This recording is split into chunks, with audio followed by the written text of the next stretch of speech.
we reached the end of another season. I'm getting too old for this. It was 2019 when we started the reviews, and here we are in 2021 at the end of season 3. Damn you, COVID! I could have gotten 6 more episodes. Hey everyone, Joe here from ActionX. Welcome to What's in the Tuber. Welcome back. If this is your 14th and sadly final season 3 episode review for The Rookie. Tonight was the night. The big one, the big finale. And yes, last week we got the news. I would have popped the champagne bottle. ABC has renewed The Rookie for season 4!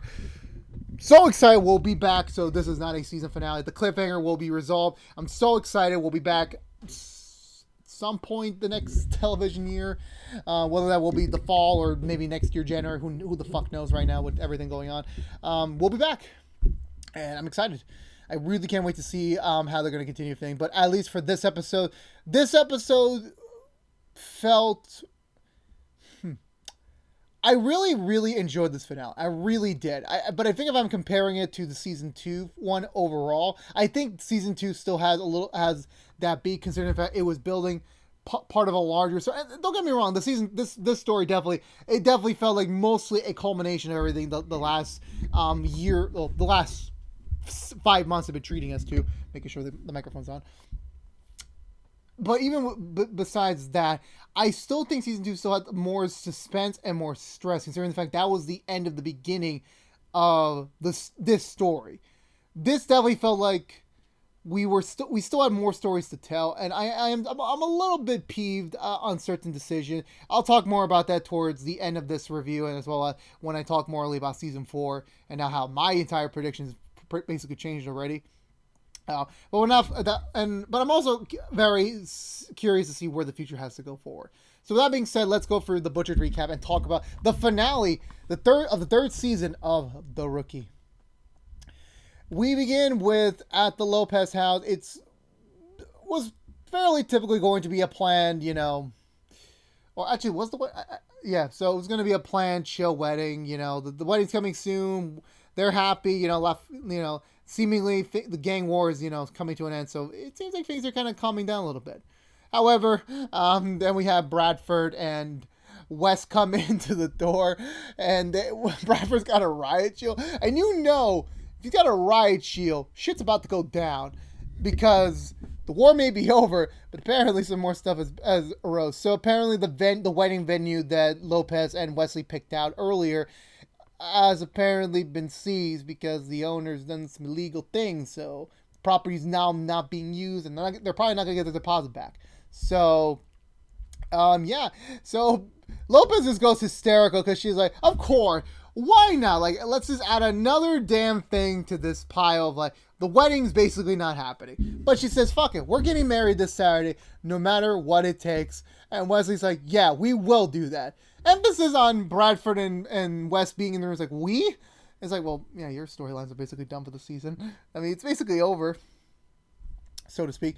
So, So we're back at a rooftop. This is the Harper's final meeting with Chen before she's about to go in undercover for an unforeseen amount of time. Chen is finally going in for what she signed up to do, which is basically trying to infiltrate this cartel that is about to need a new cook pretty soon. So Chen has to go in there, identify the people involved in it, and then somehow get out.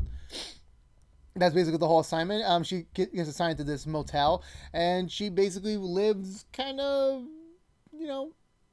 boring. It's pretty boring when you can't have a fancy cell phone, you have a shitty hotel tea. I really don't know how the hell Lucy did it, because I'm pretty sure this scene took about maybe 4 to 5, maybe even a week. It felt like a little longer, or definitely just the way they were shooting this. It definitely felt like the waiting period was a little bit longer, so to speak. We then eventually cut back to current present day for the others.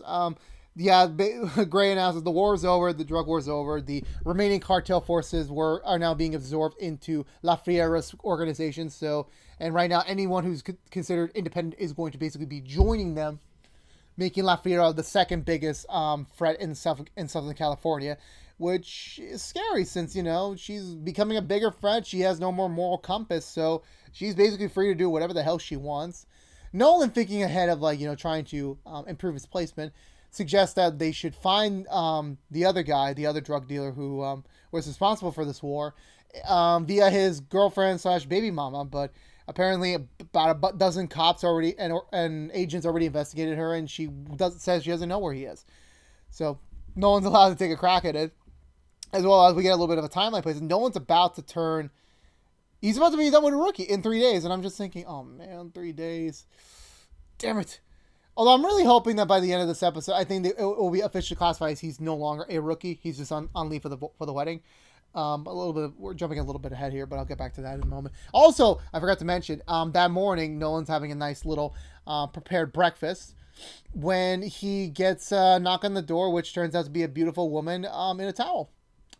I will say this, Nolan is one lucky man. I mean, I don't know how he does it. I really don't know how he does it. Beautiful woman just happens to land on his doorstep. Literally in this case. She's babysitting, dog sitting, a local, some homeowners across the street, and she got locked out of the house because she thought the dog was staring at her when she was taking a shower, which is kind of weird, but okay.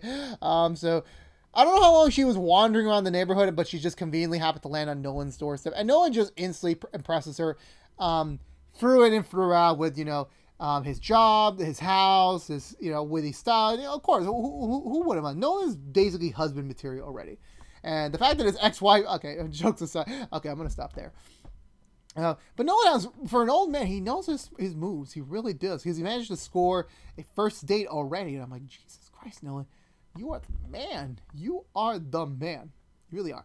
So, they have a date that night, so we'll get back to them in a moment. So, meanwhile, back at the bullpen because Harper is still kind of being on watching Chen duty or just being on the more of the narcotic side of things for the day. Smithy is chosen to be Nolan's TO for the day. And Smithy's like, well, it seems like Nolan's about to be done in 3 days, so he can do a solo ride. And Craig's like, no. So they go off. Everyone's going off into their own storylines. I believe. Where do we want to start from? Because the problem is with this episode, every storyline is very tangled in, and I might as well just go for the entire episode in order and hope that God I don't miss anything. I believe we eventually see Chen getting discovered by the drug cartel she's trying to infiltrate. They're in a room, and also apparently an actor I know, I don't know, I'm aware of an actor from the 100 is there. I'm like, wait, is that you? Oh, that's you with the long hair. Oh my God, you're speaking, you're here. I haven't seen you in over a year. Damn it, you're looking good. Good man.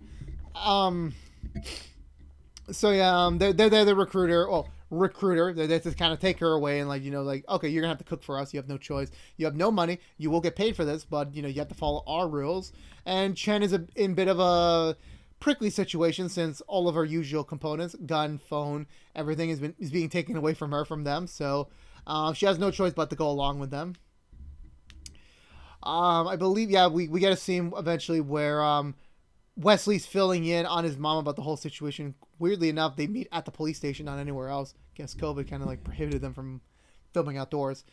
Even Wes shows up for a bit to tell them that, yeah, the wedding's in a few days. They're going to plan out a perfect wedding in that time period. So his mom's going to need some help. And they decide to bring in Tamara and the other kid from the neighborhood, which I'm still surprised he actually is on calls. You know what? Yeah, let's just get a little bit of all the storylines into this one. I'm perfectly fine with it. Whatever, go nuts. So they go off to start wedding planning.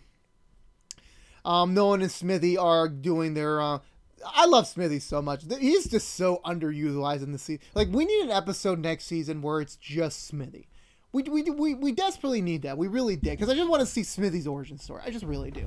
Hopefully, this is a great idea, ABC writers. For the rookie, you should really listen to me on this one.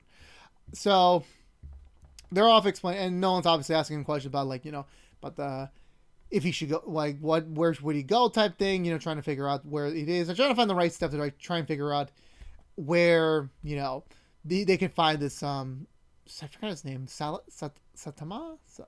I forgot his name.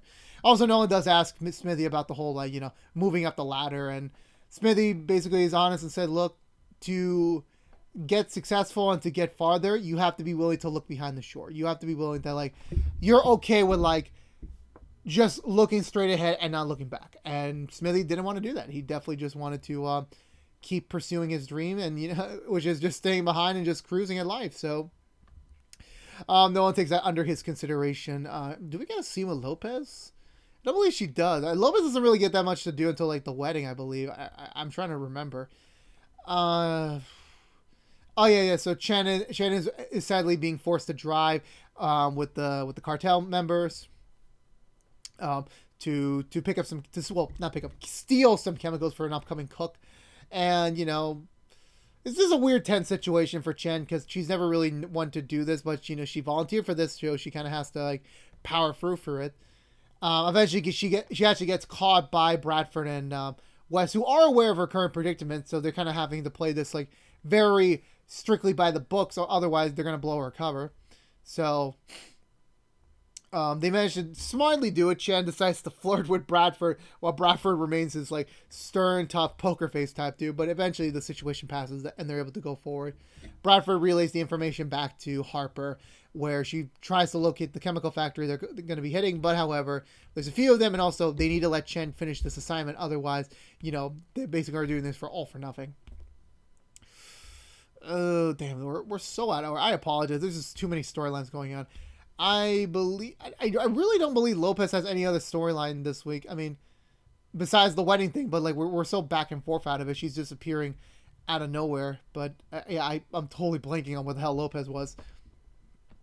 So I believe we just continue on with Nolan and Smithy, where Nolan does find the baby mama for the cartel leader, and she says the same thing, like, "Look, I owe you my life, but I really don't know. I really don't know." But Nolan basically just thinking promotion and advancement aside, he basically tells her, like, look, he's gonna die by La Fiera. If you don't help us turn him in and also make a plea deal, your child's not gonna have a father in her life. So she considers it and walks out, but however the whole conversation is interrupted when a nearby deli's being robbed, so Nolan decides to hop into pursuit, and he gets a little bit injured in the process. Only his fingers are briefly dislocated, but he and Smithy manage to take him down, and Nolan decides to show that construction charm by actually popping in back the joints himself, which I'm like, damn, Nolan is very durable. No wonder he's not dead yet.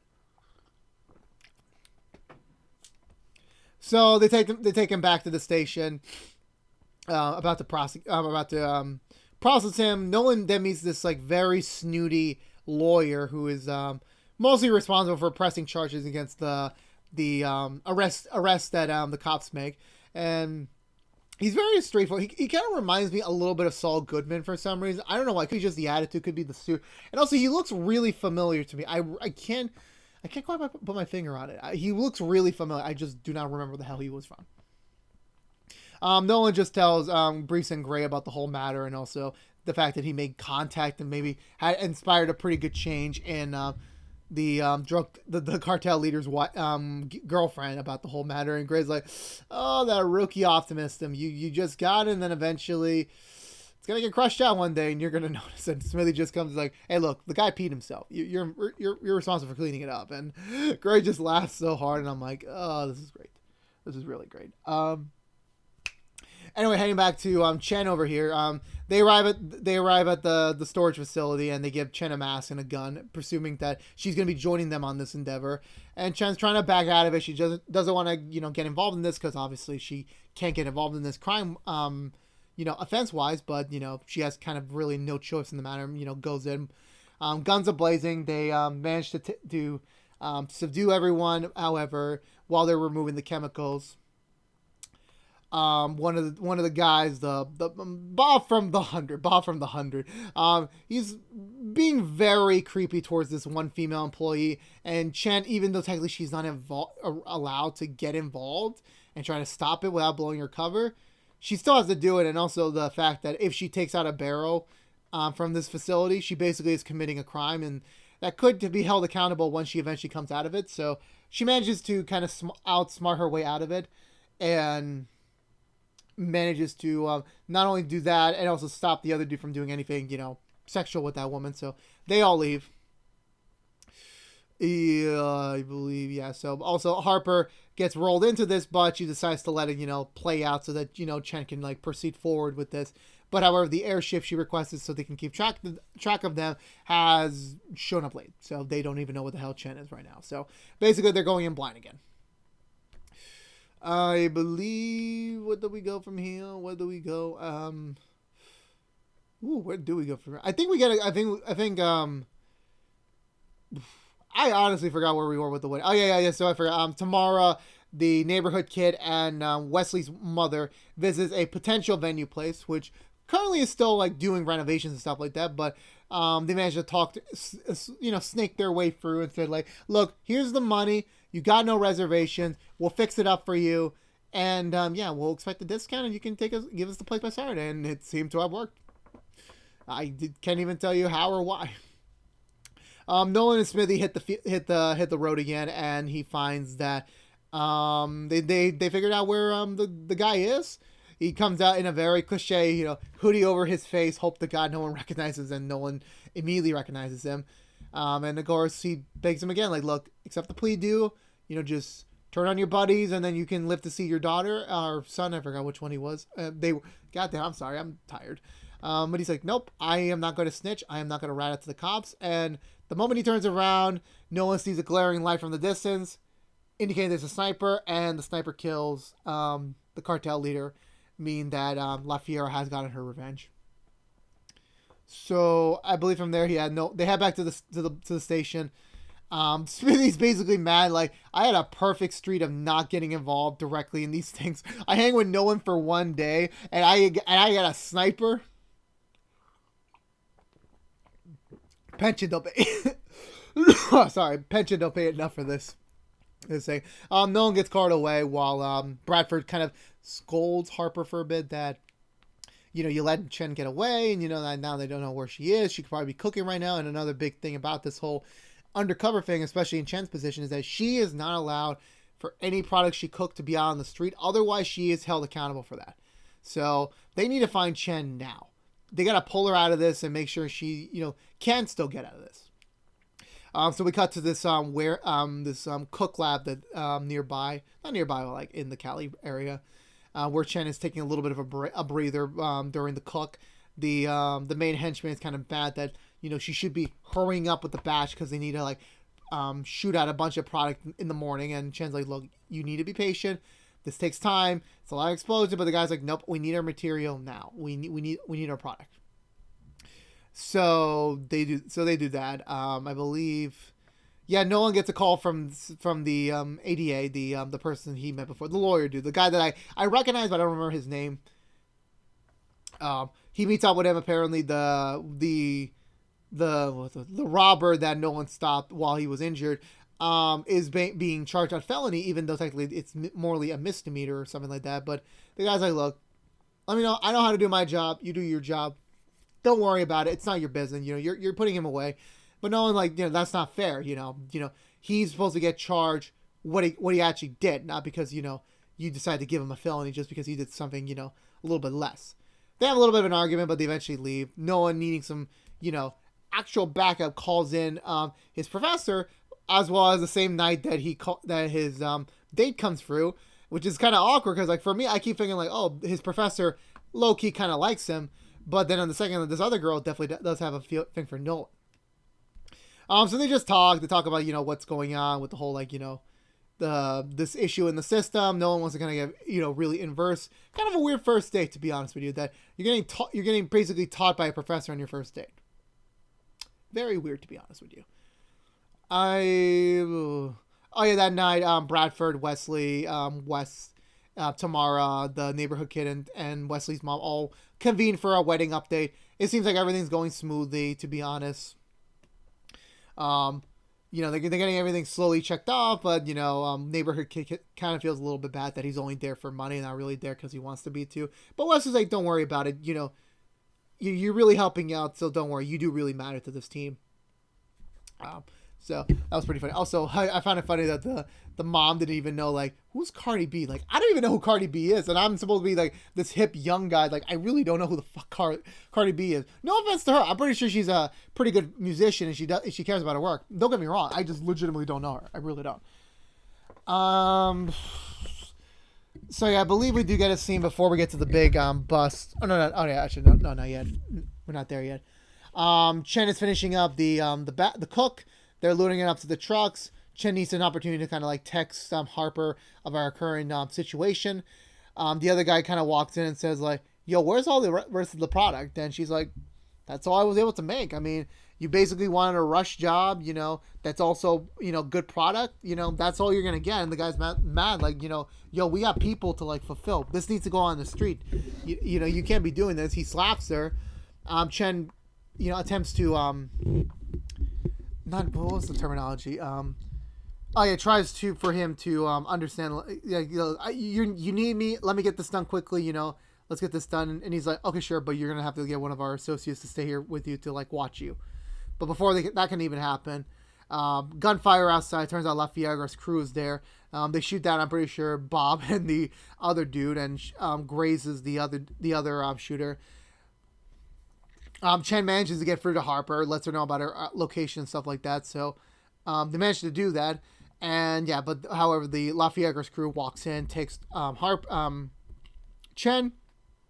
La Fiegra herself is there, which is kind of weird because, like, why is La Fiegra there? Like, this kind of just seems like, you know, main henchman duty, not really like big leader duty, to be honest with you. But enough of that aside. La Fiegra is kind of suspicious, like, "Who are you? Like, I know you from somewhere." But Chen's trying to play it cool, trying to like just like keep herself alive, and also by joining La Fiegra by saying like, "Look, you need a cook. I'm a cook. You might need me. I'm very valuable." Even after, once she knows like how valuable she is, she even I think she kills the other dude basically. But however, before she can take her away to like, you know, proceed with her cook, the cops arrive. Lopez takes her away. She's arrested. They managed to get Chen out, and you know Chen did it. She somehow did it. She got the job done, and you know. The case is over, which honestly, that kind of felt a little bit underwhelming to me because I was really expecting this to be the time jump skipping point where we would get Chen 2 years in the future after finishing a case, coming back to society, that sort of thing. I was really hoping for that storyline. They wrapped that up in a few days, and I'm like, damn, that is disappointing to me. Anyway, then that morning, Nolan talks to the ADA and as well as with Gray about the whole, you know, you shouldn't overcharge them. Like they should be charged for a misdemeanor, nothing more, or petty larceny. I forgot which one it was. Eventually he does get perceived like, okay, fine, you know what, you're right, quote unquote. So, good first step there for them. Where do we go? I think, don't we get one more big thing before we get to the wedding, I believe. I'm really trying to remember here. I'm using all my brain power right here, but I think we covered all our bases. I know we get a scene where Lopez and La Fiegra have that one moment where Lopez is about to put her away, and La Fiegra says, "I'm going to get out of this. You know, I am not staying in this jail cell forever." And Lopez basically does. I know this was a badass moment, but like the look on La Fiegra's eyes after that is like she said the wrong fucking thing. Where she said like, "You basically got your son killed, so you got yourself into this mess." And the way La Fiegra looked at him like, oh my god, she's going to murder her. And I don't want to see it. Hopefully we don't get to see it. The next day comes, it's wedding time, you know, everyone's gathering, mostly all the important people. Nolan's bringing the woman he met as his date. They seem to be vibing very well at each other on a whippy standpoint, which I think this relationship might stand to last, hopefully. Gray's on, not Gray, Wes is on, like, you know, getting all the somethings, you know, the something borrow, something new, something blue type thing, for a wedding. So he's looking for all those. He's wandering around. Harper and, Gray commend Chen on her work, that, like, you know, Harper did such a great job teaching her that maybe she should just be a full-time teacher. And Harper's like, I'm good at everything. You know, it doesn't matter. I could be president tomorrow in 4 years if I wanted to, which is like, we might need that. We could need that in the future. Chen walks in in a really beautiful dress, impressing everyone, even Bradford. And Once again, my theory of Bradford and Chen actually getting together back on an eyelash level. Like, maybe? Like, even Bradford said, hey, save me a dance. And I'm like thinking, doesn't he have a long distance girlfriend that we completely forgot about this season? Remember that? Or remember that woman? I mean, I remember. Yeah, oh yeah, I forgot. We got a scene where, Wes is dropping up the stuff for Lopez. Lopez is basically like, kind of still worried about her big day. The fact she's going to get married to Wesley in like 10 minutes. But Wes manages to calm her down, manages to keep her on her toes, ready to go for a big day, which is all very nice, to be honest with you. However, sad to say, it's not a rookie cliffhanger without a cliffhanger portion where Smithy and another officer are en route with La Fiegra, but of course, conveniently enough, a bunch of people just swarm the car. They take La Fiegra. And I'm just thinking, oh fuck, because next scene, Tamara has the bouquet that is supposed to be given to Lopez, but Wes is nowhere to be found. Like thinking, oh no, they took Wes. No, they could not have taken Wes, and Nolan just volunteers like, hey, I'll take the flowers to her. Don't worry about it. Which he does, but also at the same time, Lopez is looking in the mirror, and she knows there's someone behind her. It's one of La Fiegra's goons, and I'm just thinking, no, you're not going to do this right now. You are not going to do this. And thankfully, they didn't do the thing I was thinking they were going to do, but like they were doing another thing, and I'm like, they kidnapped Lopez on her wedding day with a baby. And Nolan is the only one who knows about this. And once again, Nolan just like his face like shocks, like, and you can even see this right here is like just shocked, like, fuck. Like we got a kidnapped bride on our hands, and that ends the 3rd season of The Rookie. This was a really good finale. It really was. I still think season 2's finale was like a little bit better because of the suspense level and all that story. Like, don't get me wrong, the music choice at this was very solid, but that was only a 2-minute impact. The one in season 2 did was even much longer. I am very bummed that the whole Chen undercover thing really took only 1 episode to resolve. I'm really bummed. I was really hoping that was going to be like the big time jump point that I wanted to get out of this. I'm very surprised they decided to end the wedding like that. Like, Lopez kidnapped, La Fiegra still out there. I just really hope, and I'll talk about this in the season 4 prediction. I really hope that's not a one and done. I really hope, but we'll see what happens. Nolan getting a new woman. She's beautiful. I'll give him that. But will this one actually stick? I really don't know. It's up to you. It's up to you guys. It's up to them. Like, I really don't know. Like, I'm down with it, but also not down with it. Who really knows? I'm very curious to see where Bradford's going to go next season now that his Man of Honor duty is going to be basically wrapped up by the end of this / the season 4 premiere. So I'm very curious to see how they go. Like, there's still way more to tell. This is only the threshold of the story. We're not even close to done yet, and I'm so excited, and we still got way more to go.